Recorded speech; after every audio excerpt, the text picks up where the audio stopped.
Assalamualaikum warahmatullahi wabarakatuh dan salam sejahtera. Dalam video ini kita akan bincangkan teknik menjawab matematik SPM 2022, kertas 2, bahagian B dan bahagian C.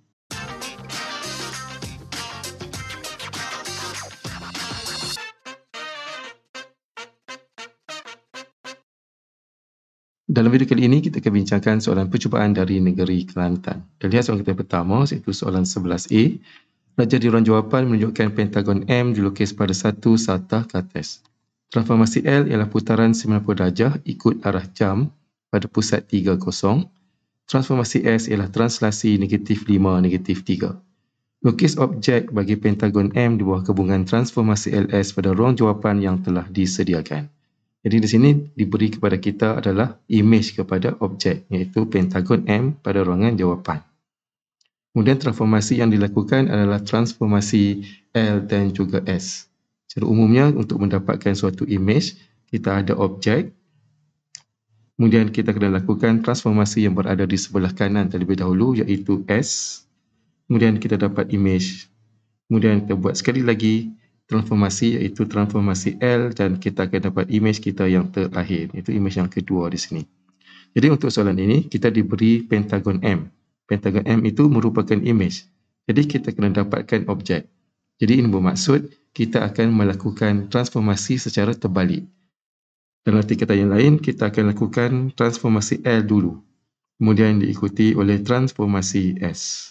Dan kalau kita lihat transformasi L itu merupakan putaran 90 darjah ikut arah jam pada pusat 30. Jadi pusatnya berada di sini. Apabila kita melakukan putaran secara berbalik, bermaksud putaran tersebut adalah putaran melawan jam. Asalnya mengikut jam, tapi bila terbalik, dia akan jadi lawan arah jam. Dan sudutnya masih lagi sama.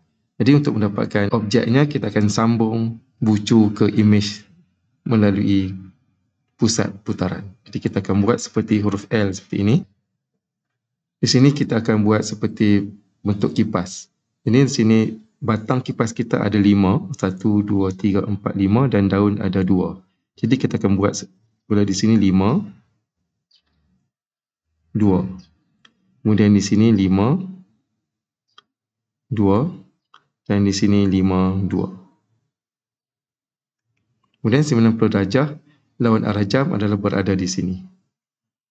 Ini adalah titik pertama kita. Kemudian kita ambil satu lagi titik. Kita ambil titik sini. Di mana batangnya adalah 4, daun 3. Jadi batang 4, daun 3 berada di sini. Jadi kita dah boleh lukis satu sisi pentagon ini. Kemudian sisi yang berikutnya kita akan ikut bilangan kotak. Ini 1. Kemudian kita akan lukis 2 di sini. Kemudian seterusnya adalah 2 perpenjuru. Kita buat 2 perpenjuru. Kemudian sekali lagi 2 perpenjuru. Di sini adalah 2 perpenjuru juga. Kemudian seterusnya adalah 3 perpenjuru. Dan di sini kita lukis 3 perpenjuru. Jadi ini merupakan objek sebelum imej M itu. Seterusnya kita lakukan transformasi S. Transformasi S merupakan translasi negatif 5, negatif 3. Jadi bila kita buat secara berbalik, translasinya akan jadi positif 5 dan positif 3. Jadi kita akan gerakkan 5 ke kanan dan 3 ke atas. Kita ambil satu bucu dulu. 1, 2, 3, 4, 5. Kemudian kita gerak ke atas 1, 2, 3 di sini. Dan kita dapat di sini bucunya. Kemudian satu lagi bucu kita ambil. 1, 2, 3, 4, 5. 1, 2, 3 di sini. Dan kita boleh lukis satu sisi pentagon ini. Kemudian untuk sisi yang lain kita boleh ikut saja. Jadi kita ada 2 kotak di sini, kemudian 2 kotak perpenjuru, kemudian 2 lagi kotak perpenjuru dan 3 kotak perpenjuru. Jadi ini jawapan kita untuk soalan ini. Baiklah, seterusnya kita lihat soalan B. Diberi bahawa PQRSTU ialah imej bagi ABCDET yang mempunyai luas 100 unit persegi di bawah satu pembesaran yang berpusat di T. Hitung luas kawasan yang berlorek dalam unit persegi. Lihat pada rajah kita, dan ini merupakan imej dan yang besar itu merupakan objek. Dan diberi kepada kita adalah luas imej iaitu 100. Jadi untuk dapatkan luas kawasan berlorek, kita kena dapatkan luas objek tolakkan dengan luas imej. Jadi sebelum itu kita dapatkan dulu nilai K ataupun faktor skala pembesaran, iaitu kita ambil image bahagi dengan objek. Jadi di sini kita ambil sisi PQ iaitu 3 per dengan sisi yang sepadan dengan objek iaitu BC adalah 6. 3 per 6 terdapat 1 per 2. Jadi K adalah 1 per 2. Kemudian kita akan gunakan rumus luas image sama dengan K kuasa 2 darab dengan luas objek. Diberi kepada kita adalah luas image iaitu 100 sama dengan K adalah 1 per 2 kuasa 2 dan didarabkan dengan luas objek. Di sini kita boleh dapatkan luas objek kita sama dengan 25. Seterusnya untuk dapatkan luas kawasan berlorek, kita ambil 100 tolak dengan 25 dan kita akan dapat 75. Baiklah, seterusnya kita lihat pula dari segi pemberian markah. Untuk soalan bahagian A, kita melukis dua pentagon. Di sini masing-masing kita akan dapat 2 markah. Kemudian untuk soalan bahagian B, kita dapatkan faktor skalanya 1 markah dan juga luas objek 1 markah. Kemudian jawapan akhir 1 lagi markah. Dan untuk soalan ini kita akan dapat sebanyak 7 markah. Baiklah, seterusnya kita lihat soalan 12A. Diberi sifadu sebuah kotak coklat dengan ukuran panjang, lebar dan tinggi masing-masing ialah X cm, 14 tolak X dan 2 cm ialah X kuasa 2 tolak 20 cm padu. Cari nilai X dan seterusnya hitung luas permukaan bagi kotak coklat itu. Jadi di sini diberi panjang, lebar dan tinggi, kita kena dapatkan isi padu. Isi padu ini merupakan isi padu kubot. Jadi kita ambil panjang darab lebar darab tinggi iaitu X darab dengan 14 tolak X darab dengan 2, kita samakan dengan X kuasa 2 tolak 20. Dan seterusnya kita akan kembangkan, kita ambil 2X darab dengan 14, kita akan dapat 28X tolak dengan 2X kuasa 2 sama dengan X kuasa 2 tolak 20. Kemudian di sini kita dapati kita ada X kuasa 2. Jadi ini adalah persamaan kuadratik.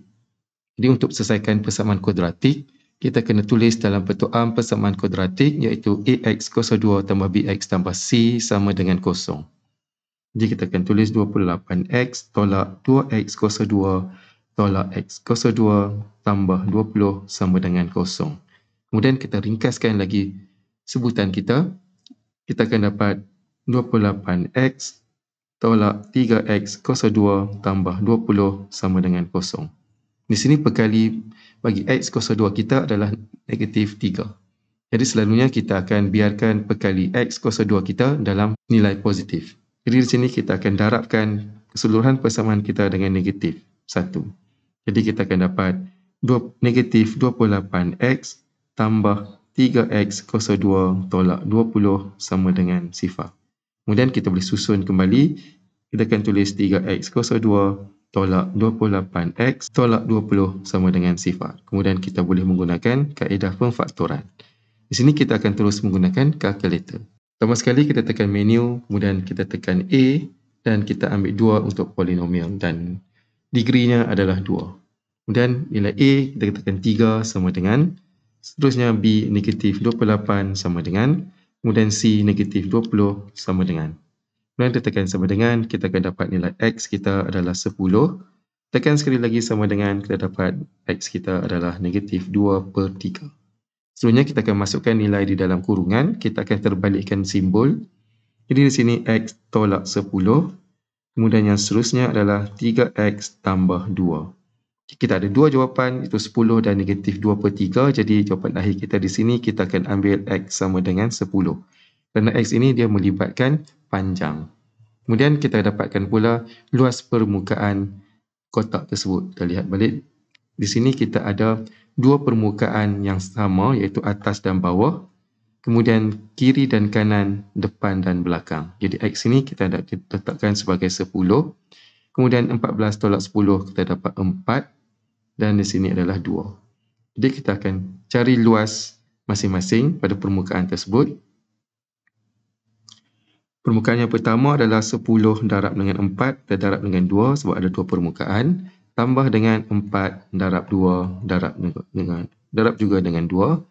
Dan tambah dengan 10 darab 2 dan terdarab juga dengan 2. Dan jawapan akhir kita adalah 136. Seterusnya terlihat soalan B. Selain daripada bekas berbentuk kuboid, coklat itu juga didapati dalam bekas berbentuk silinder. Diberi tinggi silinder 12 cm. Hitung diameter bekas silinder itu jika isi padu coklat adalah sama dengan isi padu coklat dalam bekas berbentuk kuboid. Jadi terlihat isi padu kuboid diberi pada kita adalah X02 tolak 20.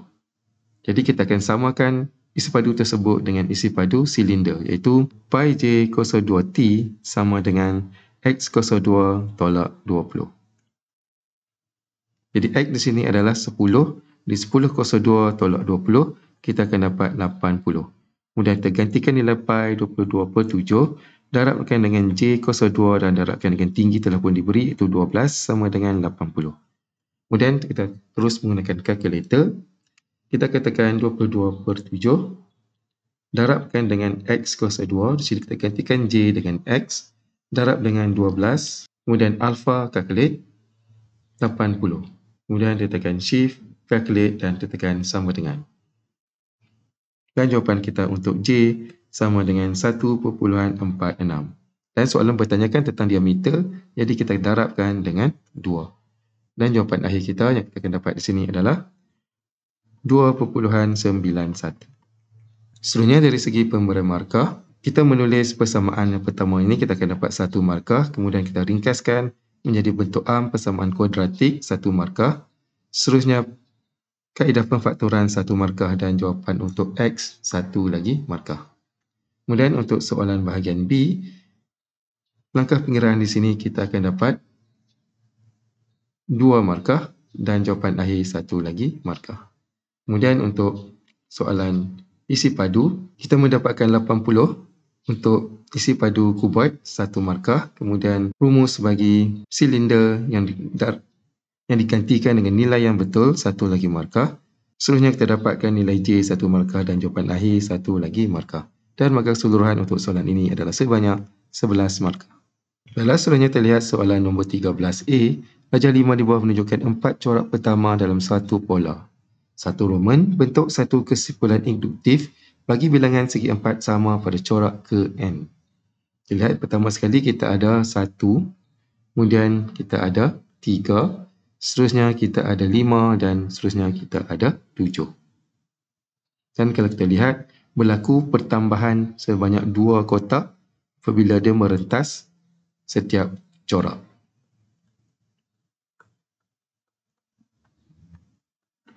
Jadi di sini kita boleh simpulkan bahawa pemalarnya adalah 2. Kemudian di sini kita akan letakkan bilangannya iaitu N, kemudian kita tolak dengan 1. Dan kita ambil contoh untuk N sama dengan 1, 2 darab 1 tolak 1 kita dapat 1. Kemudian kalau kita gantikan N itu dengan 2, 2 darab 2 tolak 1 kita dapat 3. Dan begitulah seterusnya. Dan ini adalah kesimpulan induktif kita di mana N itu kita boleh ganti dengan 1, 2, 3 dan seterusnya. Untuk soalan 2 Roman, cari bilangan segi 4 sama pada corak ke-10. Corak ke-10 adalah N sama dengan 10. Kita gantikan dalam rumus kita iaitu 2N iaitu 10 tolak dengan 1 dan kita akan dapat 19. Seterusnya soalan 3 Roman, cari corak keberapakah mempunyai 63 segi 4 sama. 63 itu merupakan jawapan kepada 2N tolak 1 kita. Jadi di sini kita boleh terus menggunakan kalkulator dan kita akan dapat nilai N kita sama dengan 32. Seterusnya soalan B, diberi antijadian 2 darab 4 sama dengan 6, akibat 2 darab 8 sama dengan 6. Satu Roman, tulis satu implikasi jika P maka Q berdasarkan antijadian dan akibat yang diberikan. Jadi di sini antijadian ini merupakan perkara P dan akibat ini merupakan perkara Q. Jadi kita boleh tulis, jika 2 darab 4 sama dengan 6, maka 2 darab 8 sama dengan 16. Seterusnya soalan B 2 Roman, tulis akas bagi implikasi itu dan tentukan nilai kebenarannya. Jadi untuk menulis akas, kita akan terbalikkan. Kita akan nyatakan Q dahulu diikuti oleh P. Maka jawapan kita adalah jika 2 darab 8 sama dengan 16, maka 2 darab 4 sama dengan 6. Kemudian kita tentukan nilai kebenarannya.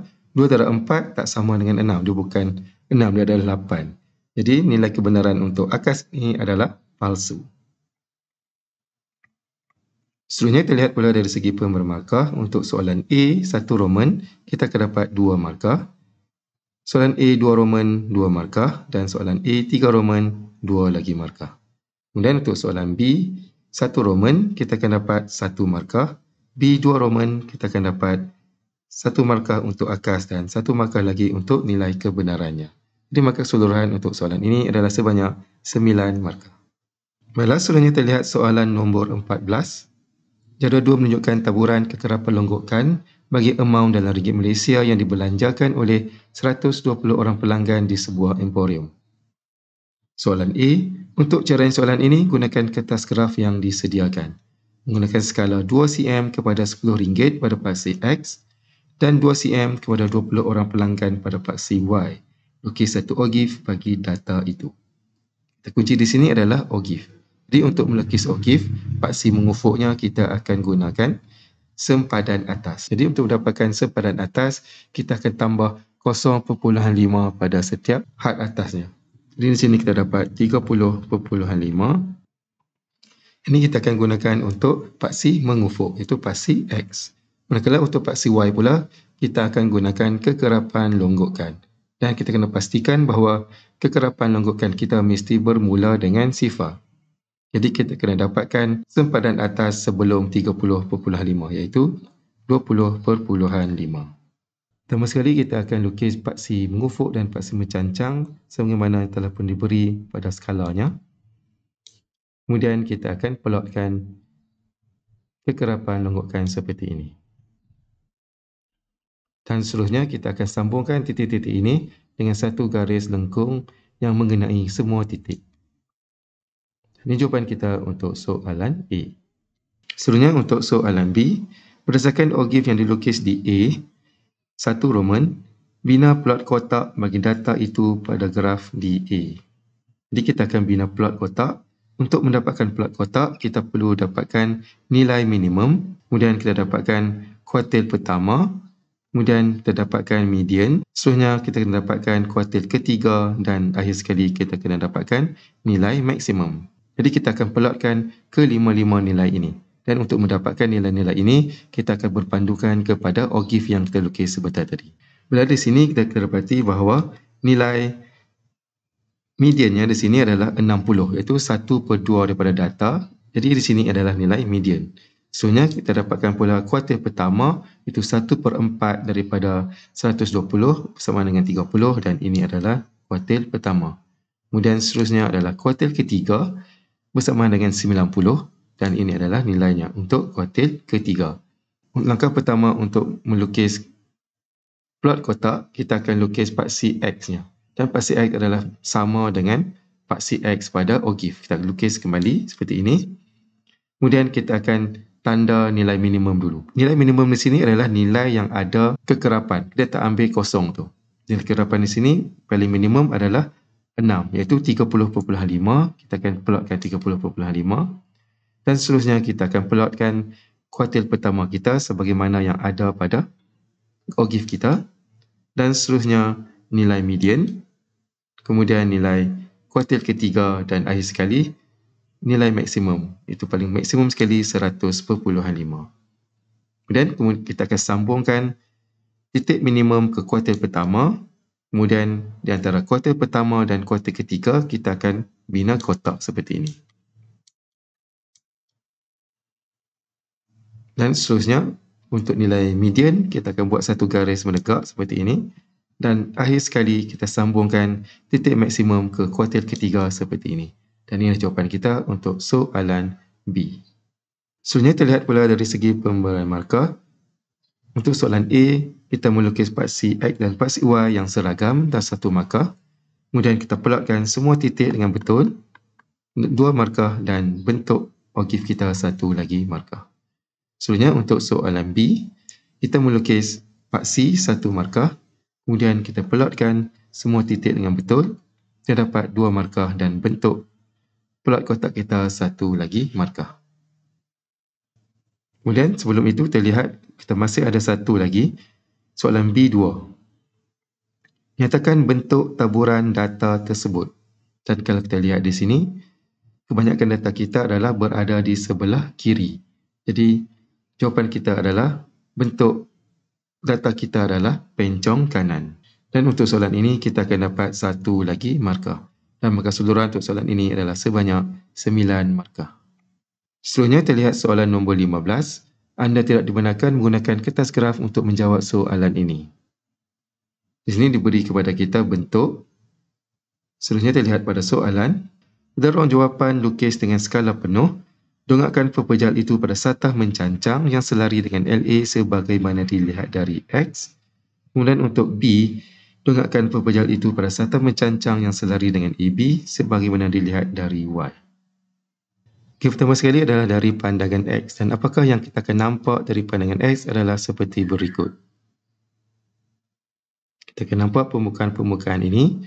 Kemudian untuk melukis dalam bentuk dua dimensi, kita akan mampatkan lukisan ini seperti ini. Kita letak ke belakang semuanya.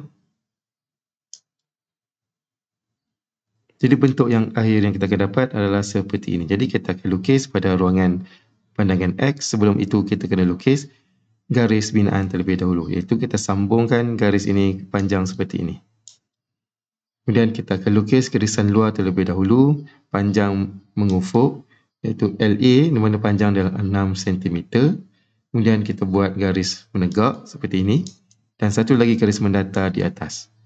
Kemudian seterusnya kita akan lukis garis yang berada di dalam kotak tersebut. Ini adalah garis putus-putus kerana dia terlindung. Kemudian kita ada satu garis padu di bawah dan satu lagi garis padu di tengah-tengah. Ini jawapan kita untuk dari pandangan X. Kalau seterusnya kita lihat pula dari pandangan Y. Apakah yang kita akan nampak dari pandangan Y adalah seperti berikut. Kita nampak bentuk ini. Jadi sebelum melukis, kita akan lukis garis binaan yang terlebih dahulu seperti ini. Sambungkan garis seperti ini. Dan seterusnya garis melintang. Kemudian kita akan mula melukis. Pertama sekali kita akan lukis garis AB di sini. Kemudian seterusnya garis BC. Dan kemudian garis CD diikuti dengan DE, EF, FG, GH dan HJ di sini. Kemudian kita ada satu lagi garis menegak iaitu garis AK, dan untuk garis condong kita terus sambung saja seperti ini. Ini jawapan kita untuk dari pandangan Y. Kalau seterusnya kita lihat pada segi pemberian markah, dari pandangan X kita akan dapat 5 markah dan pandangan Y 4 markah. Dan markah keseluruhan untuk soalan ini adalah sebanyak 9 markah. Kita teruskan lagi dengan melihat soalan bahagian C. Dalam bahagian C, kita perlu jawab satu soalan sahaja daripada dua soalan. Ialah soalan yang pertama iaitu soalan nombor 16. Sebuah kedai elektrik Mujiana menjual dua jenis peti ais jenama P dan Q. Syarat-syarat bagi jualan peti ais dalam sehari adalah seperti berikut. Berdasarkan maklumat di atas, A1 Roman, tulis 3 ketersamaan linear selain X besar sama dengan 0 dan Y besar sama dengan 0. Jadi kita lihat syarat yang pertama, jualan peti ais jenama P dan Q yang dijual selebih-lebihnya 80 buah. Jadi kita ambil P tambah dengan Q, bila selebih-lebihnya adalah paling banyak. Jadi kita akan buat lebih kecil sama dengan 80. Dan untuk syarat yang kedua Roman, bilangan maksimum peti ais jenama P ialah 60. Jadi kita ambil P di mana bilangan paling banyak adalah 60. Jadi kita akan letak lebih kecil sama dengan 60. Seterusnya untuk syarat yang ketiga Roman, bilangan minimum peti ais jenama Q ialah 10 buah. Jadi Q minimum 10 buah bermaksud paling sedikit. Jadi kita akan buat lebih besar sama dengan 10. Seterusnya kita lihat soalan A2 Roman. Lukis dan loretkan rantau sepunya yang memuaskan ketersamaan linear yang dibina. Jadi dilihat pada ruangan jawapan, kita ada grid segi empat sama ini. Jadi kita akan buat paksi X untuk P, itu peti ais jenama P, dan paksi Y untuk jenama Q dengan menggunakan pembaris. Jadi di sini kita akan ambil satu kotak mewakili 10 unit. Jadi 20, 40, 60 dan 80. Kemudian untuk paksi Y iaitu untuk peti ais jenama Q 20, 40, 60 dan 80. Seterusnya kita akan lukis garis ketaksamaan kita. Untuk garis yang pertama tadi adalah P tambah Q lebih kecil sama dengan 80. Kita tukar kepada persamaan iaitu P tambah Q sama dengan 80. Di sini kalau kita ambil P sama dengan sifar, Q akan jadi 80. Jadi kita ada satu titik iaitu 0,80. Kita tanda di sini. Seterusnya kita ambil P sama dengan 80, maka nilai Q kita akan dapat 0. Jadi kita ada satu lagi titik iaitu 80 kosong di sini. Kemudian bila kita ada dua titik, kita boleh garis titik-titik ini untuk membentuk satu garis lurus. Seperti ini. Dan garis yang kita lukis ini adalah garis padu kerana ketaksamaannya adalah lebih kecil sama dengan. Dia ada sama dengan di bawah. Kemudian untuk ketaksamaan kita yang kedua tadi adalah P lebih kecil sama dengan 60. Kita tulis dalam bentuk persamaan P sama dengan 60.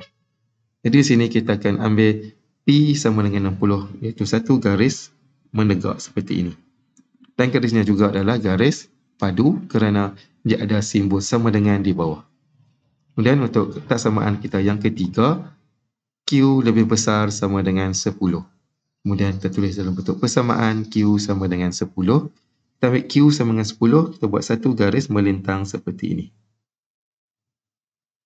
Dan garis ini juga adalah garis padu kerana ada simbol sama dengan di bawah. Jadi seterusnya kita akan lorekkan kawasan yang memenuhi ketiga-tiga garis ini. Kita lihat garis yang pertama, P tambah Q lebih kecil sama dengan 80, lebih kecil iaitu dia berada di bawah garis. Seterusnya, ketaksamaan yang kedua, P lebih kecil sama dengan 60, itu berada di sebelah kiri. Kemudian ketaksamaan kita yang ketiga, Q lebih besar sama dengan 10, lebih besar berada pada bahagian atas. Jadi di sini kita nampak ada satu kawasan yang ada 3 anak panah. Ini kawasannya berada di sini. Baiklah, seterusnya kita lihat pada segi pemberian markah untuk soalan A ini.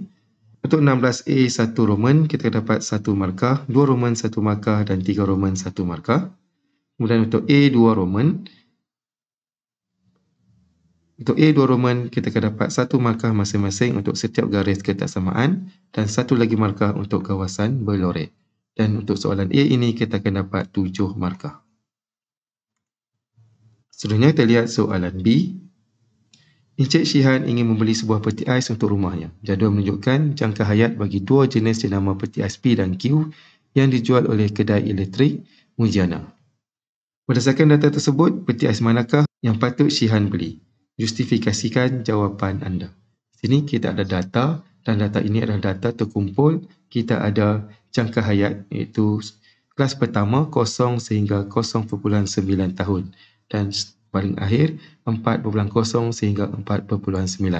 Jadi untuk memastikan Encik Shihan membeli peti ais yang betul, kita kena dapatkan nilai min untuk bagi setiap jenama P dan juga Q. Jadi kita kena dapatkan nilai min untuk jenama P dan nilai min untuk jenama Q. Dan ini merupakan data terkumpul, jadi kita akan gunakan rumus min untuk data terkumpul seperti ini. Jadi dia melibatkan F dan juga X. Jadi ini adalah F masing-masing dan ini adalah X. Dan X ini adalah titik tengah. Kita akan dapatkan titik tengah bagi selang kelas ini. Untuk mendapatkan titik tengah, kita tambah had bawah tambah had atas dan bahagikan dengan 2. Jadi titik tengah masing-masing di sini adalah 0.45. Jadi kita akan dapatkan dulu bagi jenama F untuk minnya. Jadi kita akan dapatkan dulu min bagi jenama P, iaitu X bar sama dengan 7 darab 0.45 tambah dengan 9 darab 1.45 tambah 18 darab 2.45 tambah 17 darab 3.45 tambah 9 darab 4.45. Kemudian kita bahagikan dengan jumlah keseluruhan itu 60. Selain daripada mencari nilai min, kita juga perlu mendapatkan nilai sisihan piawai. Kerana nilai CCMPY ini menentukan jangka hayat peti ais itu adalah konsisten. Jadi kita akan gunakan rumus untuk CCMPY seperti ini. Jadi CCMPY adalah sigma sama dengan F kali dengan X kuasa 2. Jadi kita ambil balik pada jalan pengiraan min tadi, kemudian kita kuasa 2kan nilai X kita. Kemudian kita perkan dengan 60, kemudian kita kena tolakkan dengan nilai min. Kemudian jangan lupa untuk membuat punca kuasa 2. Jadi di sini kita kena dapatkan nilai min dan nilai CCMPY dengan menggunakan kalkulator. Sebabkan ini adalah data terkumpul, kita kena onkan frekuensinya terlebih dahulu. Langkah pertama adalah kita tekan shift, kemudian kita tekan menu, kemudian kita tekan bawah dan kita ambil 3 untuk statistik, dan untuk frekuensi kita tekan 1 untuk on. Kemudian seterusnya kita tekan menu, kita tekan 6 dan kita tekan 1. Sini kita ada dua lajur, iaitu lajur X dan juga lajur frekuensi. Sini kita akan masukkan nilai X terlebih dahulu, iaitu nilai titik tengah. Titik tengah kita yang pertama adalah 0.4 sama dengan 1.45 sama dengan 2.45 sama dengan 3.45 sama dengan dan 4.45 sama dengan. Seterusnya kita beralih ke lajur yang kedua, iaitu frekuensi. Frekuensi yang pertama di sini adalah 7 sama dengan 9 sama dengan 18 sama dengan 17 sama dengan dan 9 sama dengan. Untuk mendapatkan jawapan, kita tekan option, kemudian kita tekan 3. Di sini dipaparkan jawapan, iaitu kita ambil baris pertama, iaitu X bar, iaitu nilai min. Dan min kita di sini adalah 2.64. Kemudian untuk dapatkan CCMPY, kita perlu tolak dengan min kuasa 2, kita tolak dengan 2.64 kuasa 2. Dan nilai CCMPY adalah berada pada baris ke-5. Dan jawapan kita adalah 1.22. Dan seterusnya kita akan lakukan perkara yang sama untuk jenama Q. Dan langkah pengiraannya adalah sama seperti mana langkah pengiraan untuk jenama P tadi. Bila kita selesai melakukan langkah pengiraan, kita akan tekan kalkulator sama seperti langkah yang kita dapatkan untuk nilai P seperti tadi. Dan untuk nilai X bar ataupun min, kita akan dapat 2.42. Kemudian untuk nilai CCMPY, di sini kita akan tolak dengan min kuasa 2. Kemudian dalam kalkulator, kita akan dapat jawapannya adalah 1.25. Jadi di sini kita ada nilai min dan juga nilai CCMPY. Dan seterusnya kita akan tentukan peti ais mana yang perlu dibeli adalah berdasarkan kepada nilai min. Nilai min yang paling tinggi merupakan nilai min yang lebih baik. Iaitu dari sini kita lihat jenama P menawarkan nilai min 2.46, lebih baik daripada 2.42. Dan kemudian tertentukan pula nilai CCMPY, iaitu nilai yang konsisten mestilah nilai yang lebih kecil. Jadi di sini nilai P juga lebih kecil, iaitu 1.22 berbanding dengan nilai Q 1.25. Jadi untuk jawapan akhir kita, Encik Shihan perlu memilih jenama P kerana nilai min lebih tinggi dan CCMPY lebih rendah. Baiklah, setelah kita lihat pula dari segi pemberi markah untuk soalan B ini. Kita mendapatkan nilai min untuk peti ais jenama P 1 markah, kemudian CCMPY 1 markah. Untuk jenama Q, min 1 markah, CCMPY 1 markah. Kemudian kita membuat pilihan jenama P beserta dengan justifikasinya 1 lagi markah. Dan kita akan dapat 5 markah bagi pecahan soalan ini. Seterusnya kita lihat soalan C. Setelah membeli peti ais, penggunaan elektrik di rumah Encik Shihan semakin meningkat. Yang di bawah menunjukkan penggunaan bil elektrik rumah kediaman Encik Shihan pada bulan November. Diberi bahawa penggunaan yang melebihi 600 kWh dalam sebulan akan dikenakan cukai perkhidmatan sebanyak 6%. Hitung nilai X dan Y, seterusnya hitung jumlah bil elektrik yang perlu dibayar oleh Encik Shihan pada bulan November tersebut. Di sini untuk 200 pertama adalah RM43.60 didarabkan dengan keadaan yang ini. Kemudian 100 berikutnya darab dengan 0.334, kita dapat RM33.40. Seterusnya 300 unit kita darab dengan 0.516, kita akan dapat RM154.80. Kemudian untuk penggunaan berikutnya 250 kita darabkan dengan 0.56 untuk dapatkan nilai Y.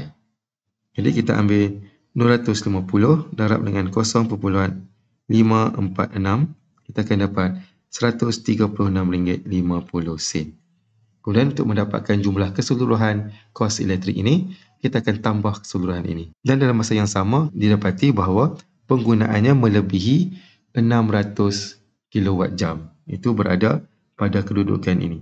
Jadi untuk nilai RM136.50 ini, kita akan darabkan dengan 6%. Jadi kita ambil RM43.60 tambah RM33.40 tambah dengan RM154.80 tambah dengan RM136.50 dan tambah lagi dengan 6% daripada RM136.50 tersebut.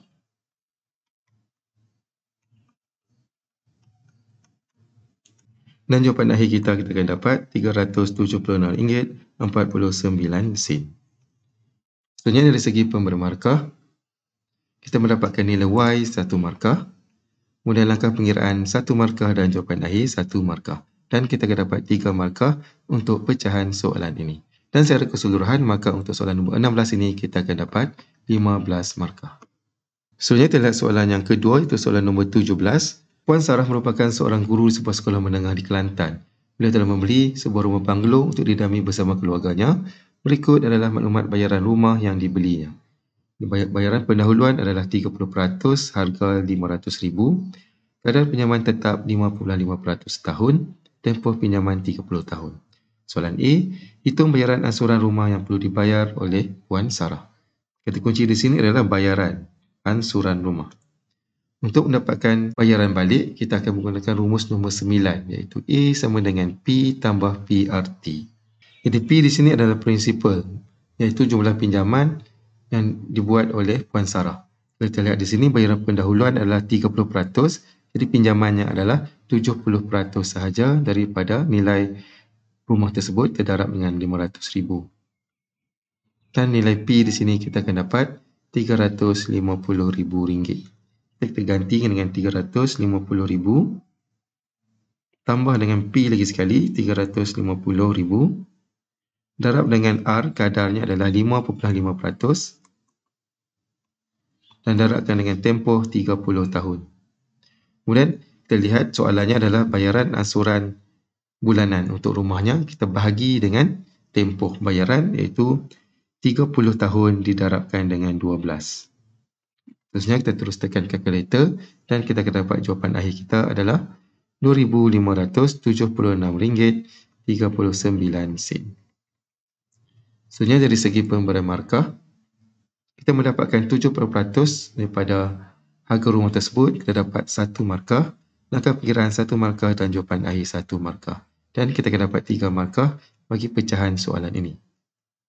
Seterusnya soalan B, Puan Sarah ingin mengubah rumah yang dibelinya dengan menambah satu ruangan yang lebih luas untuk dijadikan sebuah kelas untuk mengajar muridnya di hujung minggu.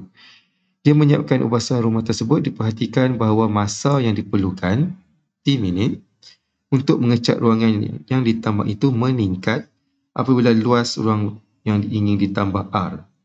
Walau bagaimanapun, masa tersebut didapati berkurang jika bilangan pekerja P yang mengecat ruangan tersebut lebih ramai. Jika 200 minit digunakan oleh 5 orang pekerja untuk mengecat ruang seluas 100 meter persegi, hitung luas ruangan yang boleh dicat oleh 3 orang pekerja dalam masa 4 jam. Dan kalau kita lihat di sini, masanya T adalah berkadar langsung dengan ruang, iaitu R di sini. Kemudian dia berkadar songsang dengan bilangan pekerja, iaitu P. Jadi kita boleh tulis bentuk ubahannya adalah T berkadar langsung dengan R dan songsang dengan P. Kemudian seterusnya kita akan tukar menjadi bentuk persamaan, kita letak pemalar K. T sama dengan KR per P. Kemudian kita gantikan nilai T di sini diberi pada kita adalah 200 minit. Sama dengan R di sini diberi pada kita adalah 100K. Perlukan dengan P bilangan pekerja kita ada 5 orang di sini. Kemudian kita terus boleh mendapatkan nilai K di sini menggunakan kalkulator. Kita akan dapat K sama dengan 10.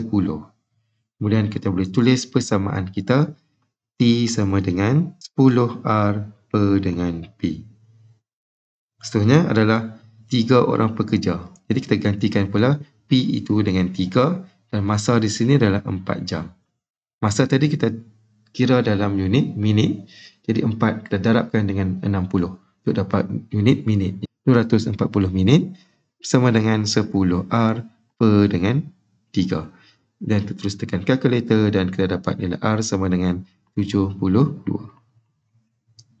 Kemudian dari segi pemberian markah, kita mendapatkan nilai K 1 markah. Kita tulis bentuk persamaannya 1 markah, ganti nilai 1 markah dan jawapan akhir 1 lagi markah. Dan kita akan dapat 4 markah untuk pecahan soalan ini. Seterusnya terlihat soalan C. Puan Sarah telah membeli insurans kebakaran untuk rumahnya. Syarikat insurans menetapkan bahawa nilai beli insurans rumah tersebut ialah RM450,000. Polisi insurans kebakaran yang ingin dibelinya mempunyai peruntukan co-insurans untuk menginsurans 80% dari nilai beli insurans hartanya dan deductible sebanyak RM3,500. Rumah Puan Sarah telah mengalami kebakaran dan jumlah kerugian RM45,000. Hitung jumlah insurans yang telah dibeli oleh Puan Sarah jika beliau telah menerima pampasan sebanyak RM34,000. Dalam pertama sekali, kita kena dapatkan berapakah nilai insurans yang harus dibeli oleh Puan Sarah, iaitu sebanyak 80% daripada nilai muka RM450,000. Dan kita akan dapat di sini adalah RM360,000. Jadi Puan Sarah perlu membeli insurans dengan jumlah RM360,000 nilai pampasan. Kemudian di sini soalan bertanyakan tentang jumlah insurans yang telah dibeli jika dia menerima pampasan sebanyak RM34,000. Jadi di sini kita kena tulis sebagai X per dengan jumlah yang sepatutnya dibeli, kemudian kita darabkan dengan jumlah kerugian di sini RM45,000.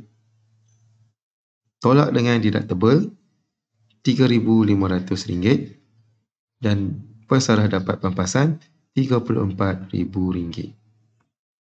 Jadi di sini kita telah bentukkan satu persamaan linear, kemudian kita terus dapatkan nilai X ini dengan menggunakan kalkulator dan kita akan dapat RM300,000.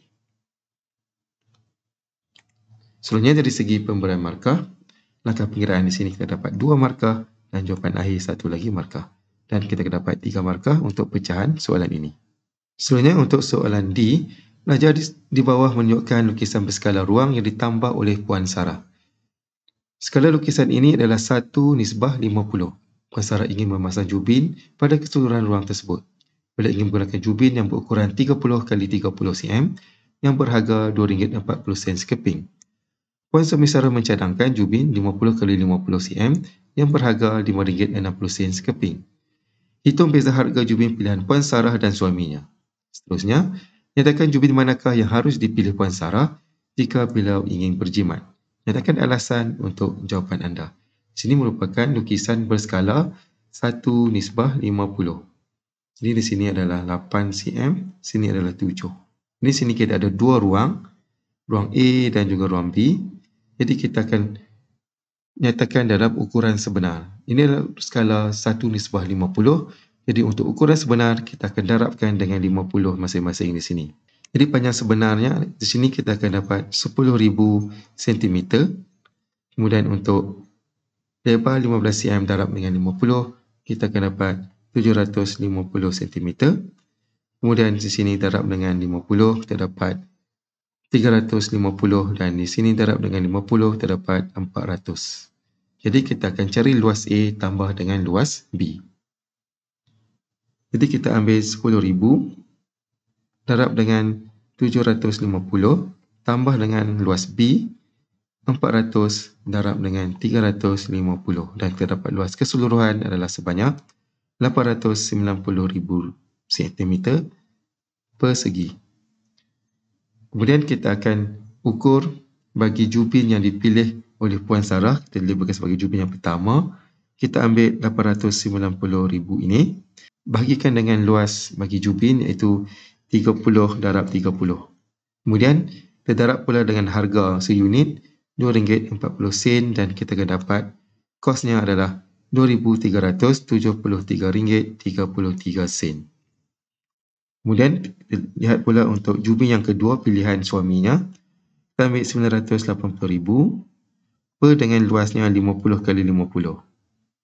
dan darabkan dengan harga seunit RM5.60 dan kita akan dapat kosnya adalah RM1,993.60. Jadi di sini kita dapati bahawa jubin pilihan suaminya lebih murah daripada jubin pilihan Puan Sarah sendiri. Jadi jawapan kita adalah Puan Sarah akan memilih jubin yang berukuran 50x50. Justifikasinya kerana lebih jimat. Seterusnya dari segi pemberian markah, kita mendapatkan luas keseluruhan ruang yang ditambah itu 1 markah. Kemudian kita mendapatkan kos bagi jubin yang pertama 2 markah. Kemudian jubin yang kedua terdapat 1 markah dan pilihan kita terdapat 1 lagi markah. Dan markah keseluruhan untuk soalan pecahan D ini adalah sebanyak 5 markah. Jadi untuk soalan 17 ini markah keseluruhannya adalah 15 markah. Baiklah, sampai sini saja untuk video kita pada kali ini. Sekian, terima kasih, selamat belajar dan jumpa lagi dalam video yang akan datang.